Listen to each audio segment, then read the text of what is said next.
Welcome to the NXC Podcast. I am Levi McPherson, and today we have a fascinating show for you. We have an individual who has been automating since before automation was even something that we talked about in marketing, client acquisition, and so on. And today we're going to have a great conversation about what he's doing that's interesting, talk about AI and everything else. So I'd like to welcome on Paul Sokol. So Hello. welcome, Paul. Really, thanks for making this happen. We're excited to have this combo. Yeah, I love sharing information with people. So, where do you want to go from here? Where should we So meander in the conversation? yeah, Paul, I know you're busy. So again, thanks for making this happen. But real quick, for anyone watching, just tell us what you do and like one sentence or more and why you think it matters. So, people typically seek me out for customer journey design or advertising, and it matters because your customer journey is your marketing, sales, and fulfillment of the things you sell. And then specific to advertising, that's a typically marketing distinction. That's how you get people to know about you and where you're coming from. So you can use ads in sales and fulfillment, but usually when people say, "Oh, I need ads," it's that Yeah. first part of the customer journey. Okay, so for those that, either may not be as familiar or maybe that's just not their department or even their vertical, like walk us through customer journey. Like Yeah. that's a term that obviously as marketers we understand, but bring it down to a level where, imagine that I'm a teenager and I'm just trying to figure out what to do with my life one day. Okay, so what are you selling right now, teenager that's trying to figure out what you do with your life? Love it. Are Let's you just going assume I'm on? selling this rhino. Okay, so you're an artist then. You're painting paintings. That's There your we thing. go. Okay, cool. So you're selling paintings, so that's a product. And then there is the marketing of how people discover you even exist in the first place, Levi. The sales conversation is once people know that you exist, Levi, you sell them a painting. And then the fulfillment is, once they've been like, here's my dollar, give me painting, how does that work? So regarding marketing automation, it's actually the operations of how do you market, how do you sell, how do you fulfill? Sorry, customer journey operations. Because you can sketch this out how you want it to happen, but until you said this is exactly how we're doing it, you don't need automation for that. You can just do it. So great tip. That was actually going to be my next question. So a lot of us are told today that we need to automate everything. Now there's AI and there's agents and there's everything else under the sun. And you just said you don't necessarily have to automate everything on the customer journey. So walk us through that. Yeah. So my belief is that automation is relationships at scale. So if that's something that you would do one-on-one individually, then that's something you can consider automating. So like even just showing up today, we spoke, we said here's how we schedule the call, and then now we're here, right? If you automate things without regards to the relationship, it might be weird. And now the problem is you have weirdness at scale. So weird. So talk to us about that because a lot of us there's buzz around AI. Some of us have gone deep down the rabbit hole with AI. Like what does that look like? And more importantly than that, how does it change the game of marketing? So until AI is able to have a conversation with somebody about like what are the things you actually sell? What composes it? What does it look like to go through the marketing, sales, and journey of that thing? Our jobs are reasonably safe. Where AI does show up is in the ground level messaging of it. So it requires the context of the brand as far as like, this is how we are. We always say this. We never say this. So for example, with Be Pro, if you're going to do anything, you might as well be pro.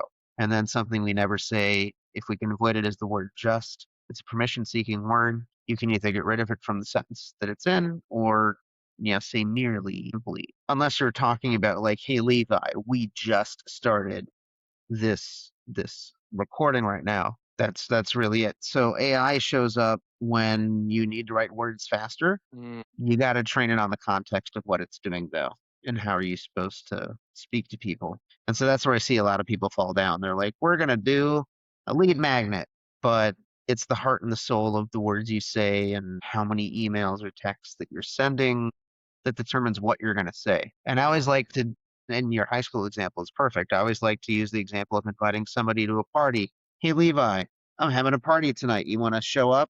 Or next Friday, do you want to show up? Maybe you never say anything. Whatever. I'm left on red. I don't respond to the email. That's fine. Yeah. But if you did say, hey man, I'm gonna be, out of town next week with my parents and hanging out, then if I were to send you an email on like Wednesday that's like, hey man, you going to the party, haven't heard from you, then I just look stupid. So that's the weirdness at scale that I was talking about earlier to Yeah. to kind of bring it back. Am I making sense, Levi? Does that land? I definitely believe so. I want to add on to something that you're sharing or the direction that we're going in the conversation and bring up what I call the Bezos question. So you may be familiar when Jeff Bezos was getting ready to launch Amazon, he took out a legal notepad and he wrote down a whole bunch of things that he could sell. At the time, the internet adoption was exploding at over 3,000% a month. And he asked kind of a counterintuitive question. He Oh, I asked the love it. question, what won't change in the next 20 years?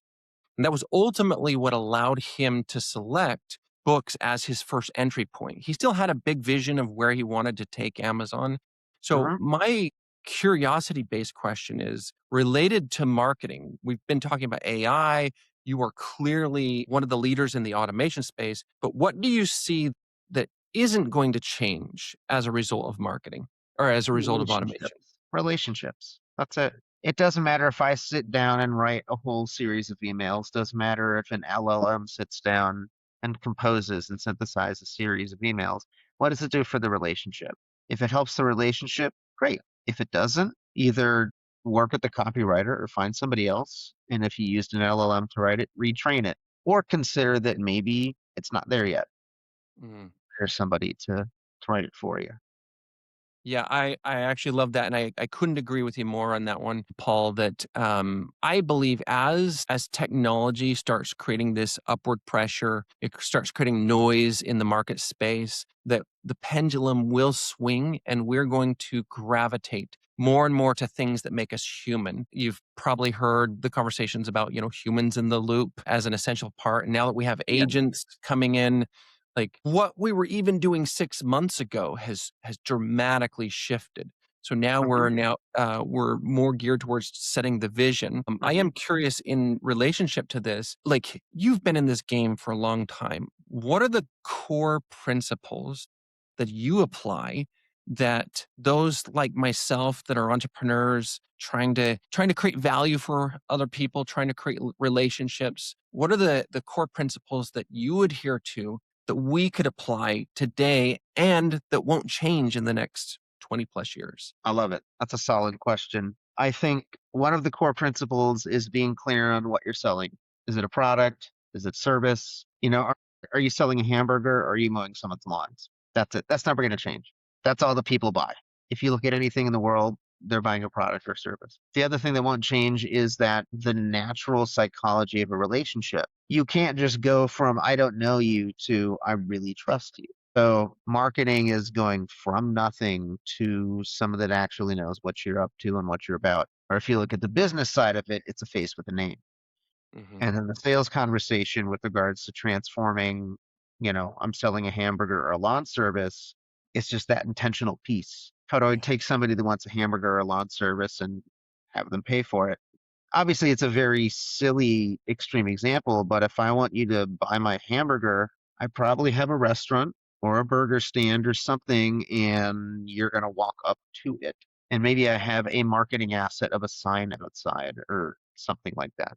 And then the fulfillment is just making sure people get what they're supposed to get. So that means not running your mouth in your sales conversation, not running your mouth in the marketing conversation.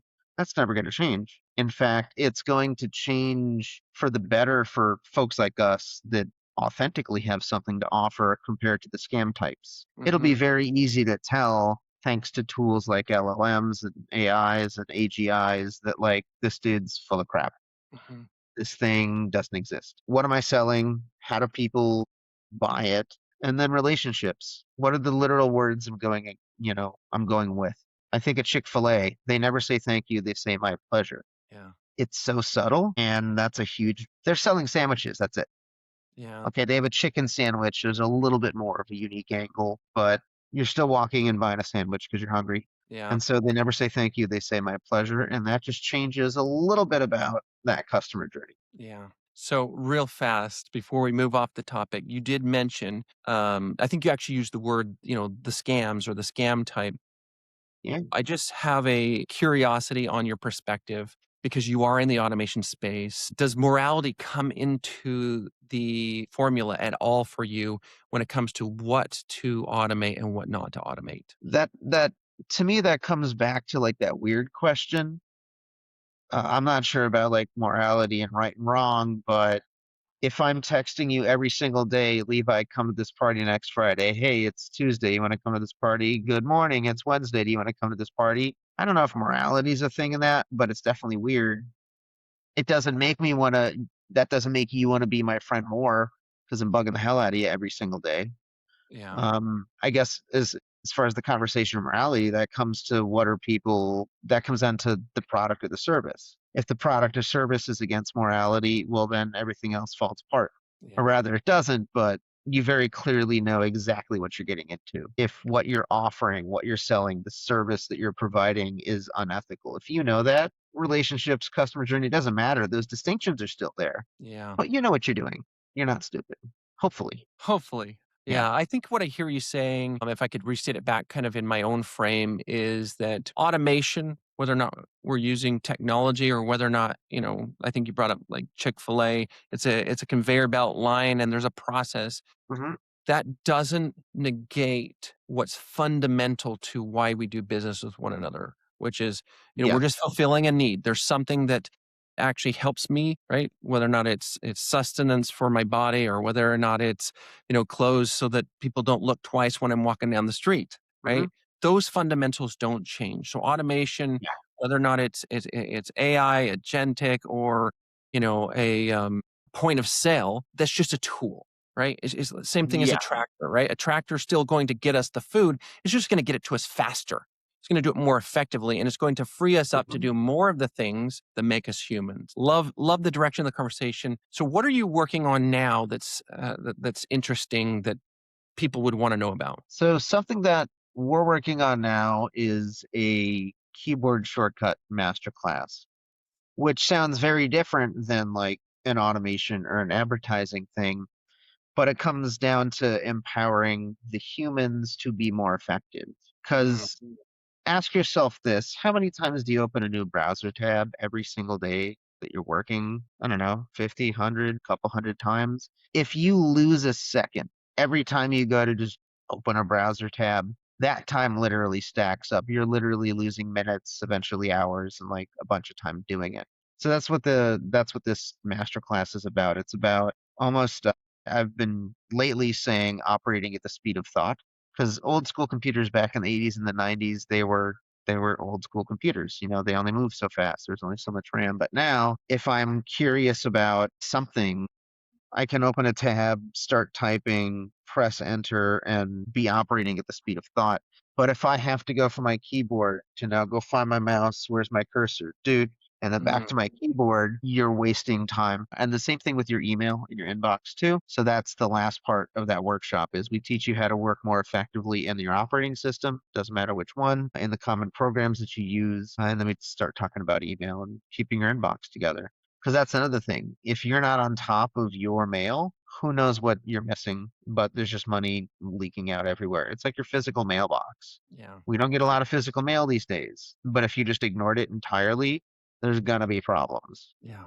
And so So, digital's no different. It's just cheaper.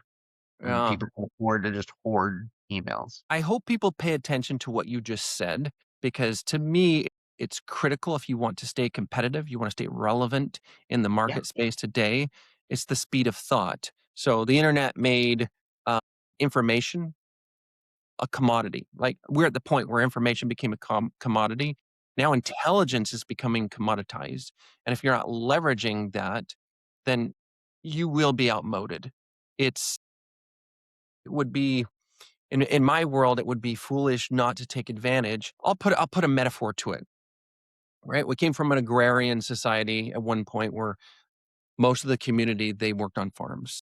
And Yep. then tractors show up. If you're the guy that's still holding on to the shovel while your neighbors are buying tractors, that's a problem. That's a real problem. So what you're trying to explain to the people that you're working with is it's time to upgrade to the tractor, Hmm. right?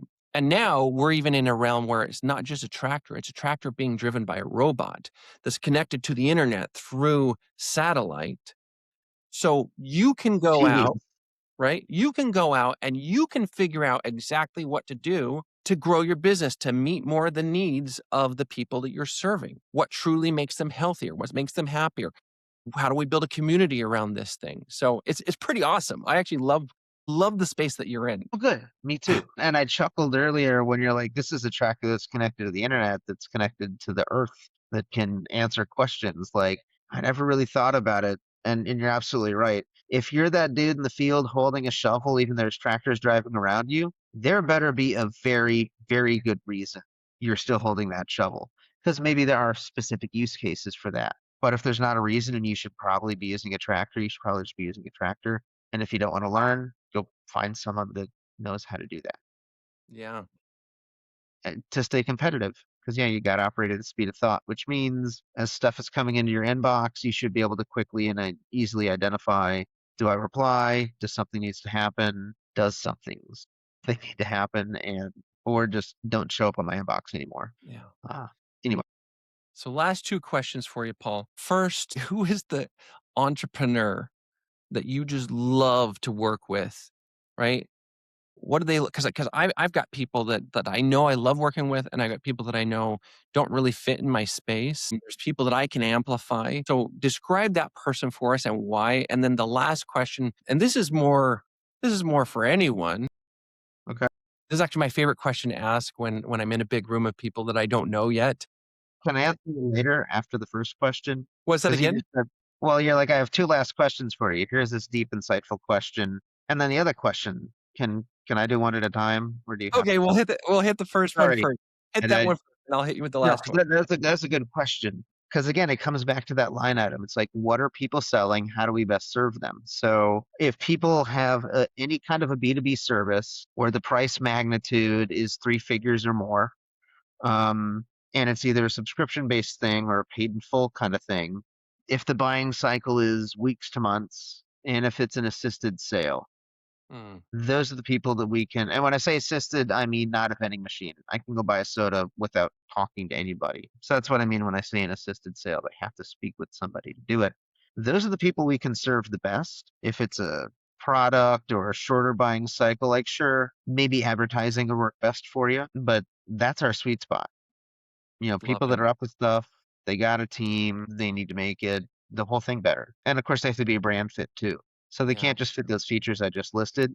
They also got to not be a butthead, Mm, which our marketing's pretty good about that. But sometimes there are people that aren't a brand fit, and we're like, we don't have any more availability to serve you, buddy. yeah. See ya, that kind of thing, which I think a lot of business owners skip. Is it they might be qualified, but are they going to make your sales team and fulfillment team, hate themselves? Then we probably shouldn't take their money because there's going to be five people that will be nice to everybody after that person. I love what you just did there, even from it's not even a positioning thing. It's an integrity thing, right? There are Hmm. people, there are people that we say no to all the time that don't fit in our space, not because what we do isn't valuable, but because it may not actually be the right fit for what they're trying to accomplish. Yeah, Or 100%. we may not actually be the best for fulfilling it. And Hmm. so I think we need more of that in the business world, more integrity to like it's not just about maximizing the sales opportunity. It's about maximizing the value. So love where you went there. Well, that's literally happening in the world. Like in the news recently, Anthropic said, no thanks, we don't want the government money because they have integrity. So Yeah. Yes. we are going to see more of that. Yes. Love it. So the last question, and this one's a little bit of a deep one. This is the one I like to ask when I'm in a room of people that I just want to know who they really are. And Uh-huh. sometimes I'll start out with this question and sometimes I'll end with this question, but it's simply this. If you and I never had a conversation again after this moment, what is the one thing that you would want me or anyone watching this show to know about you? This guy's a big nerd for business. And so if you need help, it's at least worth talking to him. He might not be your right, flavor of cake if you're just not about that. But like, if anybody can help, this guy will. And if he can't, he'll be upfront with you and kind about it and probably point you to somebody that can. Unless we Mm, get to a moral thing, which you spoke about earlier, Levi. If somebody's like, hey, I want to I don't know, do something illegal as a business, I wouldn't point them to my friends because I wouldn't do that. Yeah. But I don't think your audience is that kind of person anyway. Yeah. I guess that was an extreme example. Did I answer the question, I think? You did. Hopefully. You're a big nerd that we should work with. I love that. That's the brand. Yep. So, Paul, again, thank you so much for joining the show. How do people get a hold of you if they want a big nerd in their marketing environment to help with the automation? How do they get a hold of you? Yeah. So we are all over social media. So you can just search for Paul, SOKOL, and then our brand is Be Pro. Most of our handles are Be Pro now because that's what we claimed. And then you can always go to bepro.events as our website to get all the latest and greatest. And we even have some free mini courses and other resources for people. So let us know what you think and go check it out. Love it. Everybody Google him, and that's a wrap. Awesome. Thank you again for having me, Lee.